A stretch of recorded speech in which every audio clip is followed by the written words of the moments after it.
Hello! What's up? Welcome back to my channel. I hope you guys are having a great day. If you are, that is wonderful. Anyway, today's video is one of my more requested videos, and that is how to, start a YouTube channel, how to grow your YouTube channel, basically tips and advice to get your YouTube videos to really gain momentum and see really some growth. This video is just going to cover everything, whether or not you're just starting out or if you're just looking for some tips to boost engagement. Also gonna be looking at this paper a lot because this has all of my notes on it.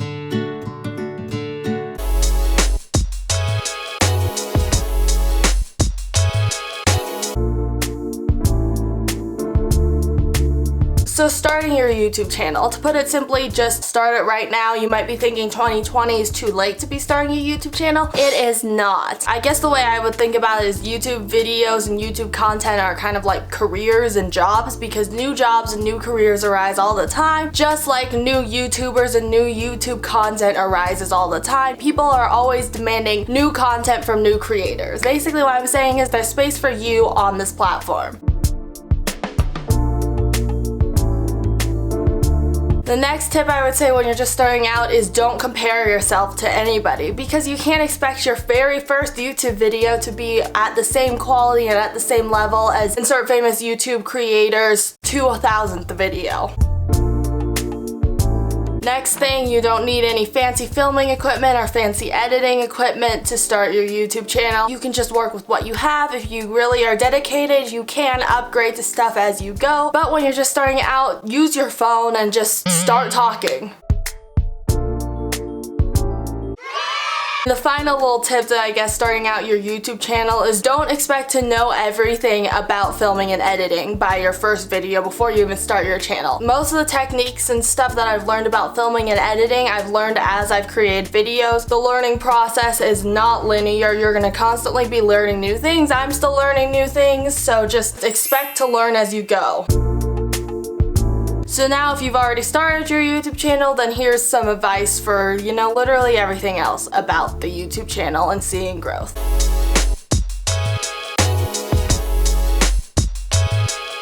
So creating YouTube videos or just, creating anything creative in general just can be difficult. Brainstorming ideas, quite difficult sometimes.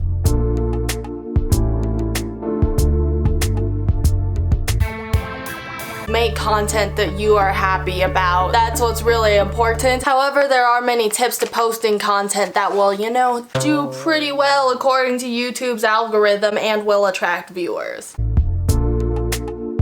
So one of the main tips that I use to create trendy videos is to look at the current trends right now and then add your own unique twist. Think about videos such as morning routines or shopping hauls, and then think about how you can add something unique to that very basic idea. That's like how Emma Chamberlain became famous. She made that dollar store video haul thing, and the basic concept of that video had been done before, like shopping hauls have been around for forever. But adding that dollar store part to the video made it unique, and that's what essentially led it to blow up and do super well, and look where she is today. I'd say that worked. Next, search on social media for trends that are just starting to reach the uprise. Basically make videos about certain trends before they start really trending, if that makes sense. Like try to catch on to the trends super early. For example, one trend that's really starting to pick up but hasn't fully accelerated yet is sending a quiz to every single person you've had a crush on before. Definitely not doing that. But jumping on that trend now just as it's starting to go viral is, that's good. And last summer, the first few Visco Girls videos did super well because the creators who made those videos right as the trend was starting to accelerate. And then another brainstorming idea, I guess, is to create videos from popular things that aren't popular on YouTube, if that makes sense. For example, when I created the video DIY aesthetic phone case, that did really well because I made that video because I saw those types of phone cases all over Instagram, but there weren't any YouTube videos about them yet.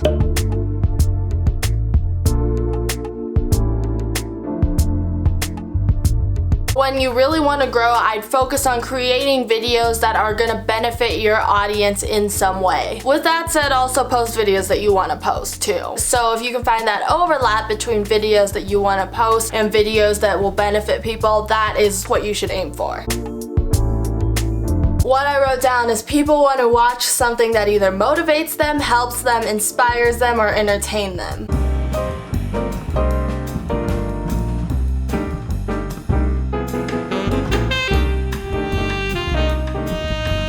When you're trying to focus on growth, it's easier to focus on the first three, so motivation, helping, or inspiration.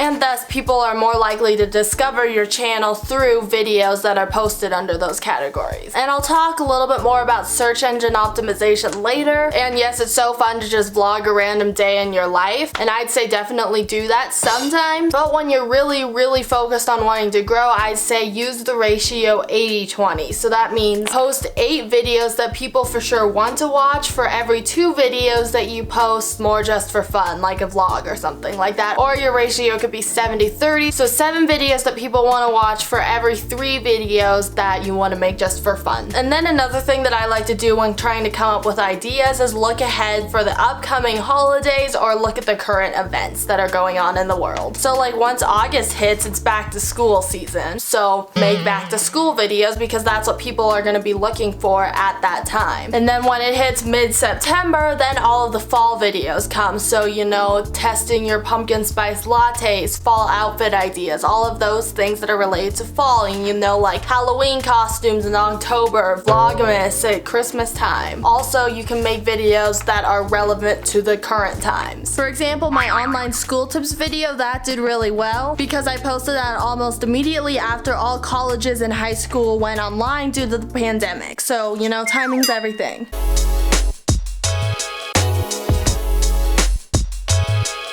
Okay, so everybody talks about like the importance of finding your niche, which is basically your target audience and your specializations. For example, James Charles's niche is makeup and beauty guru type stuff and lifestyle stuff. So if all of a sudden he only made videos about like gardening or playing basketball, you'd probably see a decline in his audience's engagement because his audience didn't subscribe to his channel to see gardening. They subscribed to his channel to see makeup tutorials. So essentially, you do want to find your niche. But I would say like find a broad niche, if that makes sense, like lifestyle, gaming, workouts. With a broad niche, you have tons of options of videos to make without being too all over the place. For example, if you focus on a lifestyle niche, you can make videos about makeup, fashion, DIYs, vlogs. You want to find like the happy medium for your niche, so not too specific but not too broad. So don't limit yourself to only making videos about outfit ideas, nor make a video about an outfit idea one day, then the next day make a video about like gardening or something, then the next day about how to kick a soccer ball. Those are all really great ideas, but then the drawback to that is you won't be able to engage and maintain your audience if your ideas are that all over the place. However, with that said, it is occasionally okay to jump outside your niche. It just does take some experimentation to figure out who your target audience is.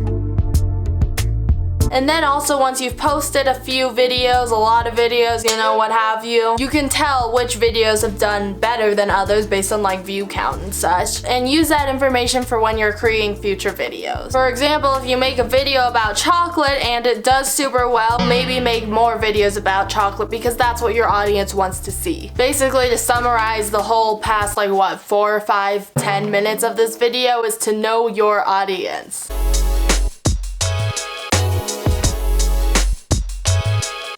SEO equals search engine optimization, which is like a tongue twister and it's kind of annoying to say, but whatever. Basically, SEO is how to increase the traffic of your channel using like the correct tags, the correct titles, and the correct marketing techniques. So the first tip under this category that I wish I knew when I were first starting out is to create a title that people are actually gonna search for. So for example, like David Dobrik can name a video, "I can't believe we did this," or something like that, because he already has a really strong audience base that will watch his videos no matter what he posts, essentially. But if you're filming a video that's like pulling an all-nighter, maybe don't name the video "I can't believe we did this." Instead, name the video something like "Pulling a summer all-nighter, asterisk, chaotic and spontaneous, asterisk." Because people are way more likely to search in the little search box "pulling an all-nighter" because nobody's really gonna search "I can't believe we did this." Then tags. So I wrote use tags when posting a video, but make sure the tags are relevant. And use both specific and general tags.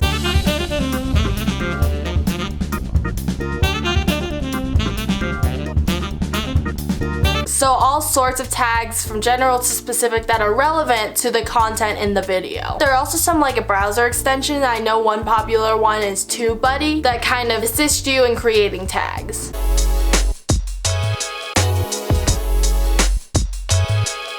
Now let's talk about thumbnails. Thumbnails are super important because people will watch or not watch your videos because of the thumbnail. In a perfect world, viewers will click on a video based on whether the video's content is really good. But in reality, YouTube viewers are gonna click on a video based on whether the thumbnail is eye-catching or not. You could have a mediocre video and an excellent thumbnail, which will end up getting way more views than an excellent video with a mediocre thumbnail. It's just like a book cover or a movie trailer. The thumbnail is what influences people to interact with your content. My answer for you is watch a bunch of thumbnails, see how people make their thumbnails, and just get inspiration from that. Honestly, it took me like up until like 3 months ago to get my thumbnails nailed down as I wanted them, and it's almost 2 years of YouTubing, so it is a process. But if you want to see how I make my thumbnails, check out my thumbnail video. I'll link it down in the description box if you're interested. Also, another tip is I'd recommend having a theme for your thumbnails, whether that's filtering them all the same way or using the same fonts or just having them all look cohesive when someone clicks on your channel.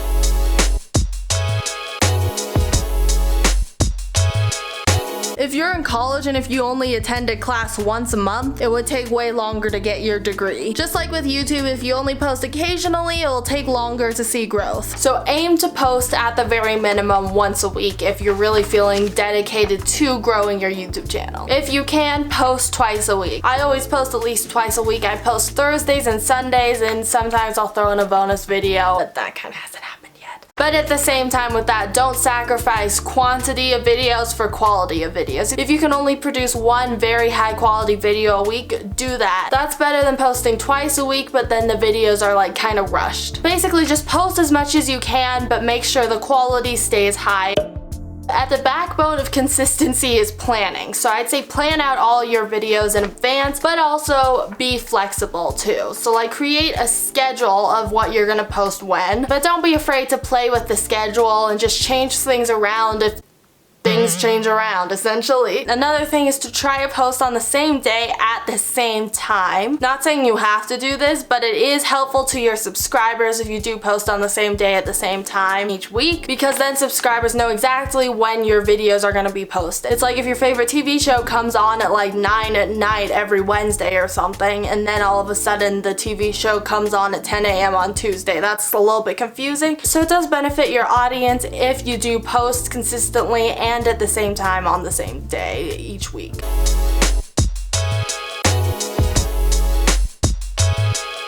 So when I first started out, I used to post my videos as soon as I finished editing them. I would suggest not doing this because it doesn't give YouTube enough time to upload and process your video in HD too. So if the video hasn't had time to process in HD, your subscribers will only be seeing the SD version when they first watch it at the very beginning. Also, if you're monetized, posting your video right away does not allow YouTube enough time to process the video's ad capabilities. So what I do is I finish the video the day before it's supposed to be posted, and then I upload the video in the YouTube studio, and I schedule the video to be posted the next day at 10 a.m/11 a.m/12 p.m. This gives YouTube enough time to fully process the video overnight, and I can review it before it goes live. So you might be like, how do I figure out my optimal posting time? Basically, here's the steps. If you go to the YouTube studio, then to channel analytics, then audience, and scroll down, you can view a graphic that shows when your viewers are on YouTube, and then this should give you an idea of what the best time to post is, which is indicated in the darkest purple color. The best posting time I'd say is in the morning sometime, like, you know, anywhere from like 9 to noon, which makes sense because not as many people are watching YouTube at 4 a.m.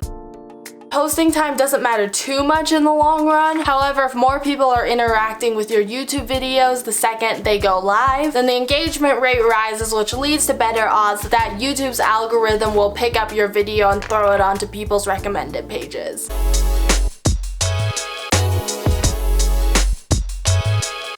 And finally, finally, motivation. One of the hardest parts of having a YouTube channel is that it can be hard to stay motivated when things aren't performing as well, but here is how I stay motivated. The first little tip I have is set attainable and internal goals for yourself. Essentially, set goals that can be reached solely by your own hard work, but aren't impossible. Because if you set external goals that you can't control, like, I don't know, reach 1 million subscribers, and that doesn't happen, you'll feel not so great about yourself. Instead, set goals like post 100 videos, or learn how to use iMovie, or post every week, since those goals are completely under your own control if you put in the work.